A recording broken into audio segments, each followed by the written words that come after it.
무커의 강함은 호랑이 중에서 압도적이라고 보면 됩니다. 무커는 2살 때 북쪽에서 가장 강했던 왕트아의 덱에서 승리를 거뒀고요. 상군의 아버지였던 아루도 무커가 2살 때 이겼다고 나왔습니다. 그리고 무커의 신체는 비라가 공격하지 못할 정도로 단단했는데요. 이때 비라는 폭주한 상태였는데도 무커한테 발렸습니다. 참고로 비라는 추위 다수와의 덱에서 승리할 정도로 강했으니 무커도 추위보다 훨씬 강하다고 볼 수 있었죠. 그런데 천하의 무커한테도 적수가 나타났는데요. 그게 바로 상군이었습니다. 무커는 상군과의 덱에서 무승부를 거뒀고요.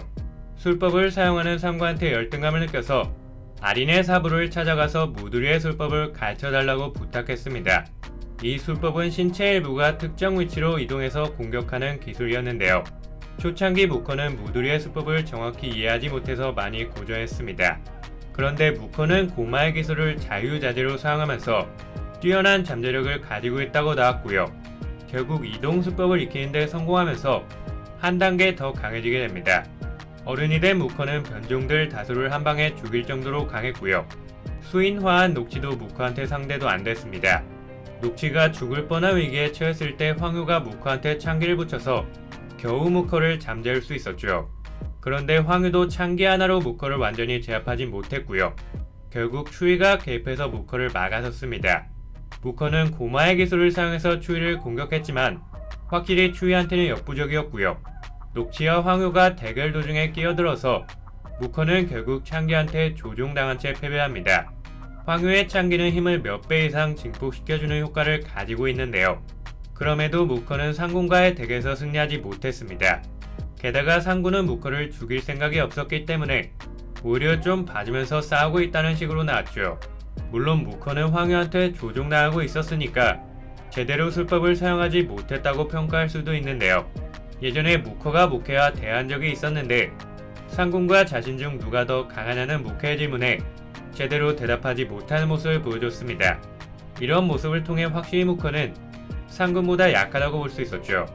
그리고 무커가 상군보다 약했으니까 당연히 추위보다도 약해서 죽을 뻔한 위기에 처했는데요.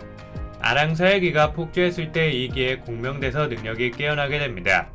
영물화한 무커의 강함은 상상을 초월했는데요. 천하의 추위도 무커한테 상대가 안 됐습니다. 추위의 말에 따르면 무커가 비라와 느낌이 비슷했다고 하는데 비라와는 비교도 안 될 정도로 강하다고 나왔죠. 무커가 추위보다 강한 이유는 아린의 생명을 받았기 때문인데요. 그래서 무커는 소인들보다 훨씬 강했던 겁니다. 그런데 아랑사와 무커의 거리가 멀어지자 무커의 영무라 모드는 갑자기 풀렸고요. 영무라 모드가 풀리자마자 추위한테 밀릴 모습을 보여줬습니다.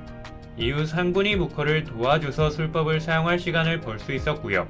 결국 상군이 추위를 막다치면서 이 대결은 상군과 무커의 승리로 끝이 납니다. 그런데 이후 무커는 누군가한테 습격당한 채로 발견했는데요. 정황상 추위를 도와주러 온 황유한테 패배한 것 같습니다. 황유는 지친 무커의 덱에서 승리해서 무커의 왼팔을 빼앗고 추위한테 붙일 수 있었던 것 같고요. 그럼 무커가 아랑사의 기에 반응해서 다시 부활한다고 하더라도 예전의 기량은 뽐내지 못할 것 같습니다. 감사합니다.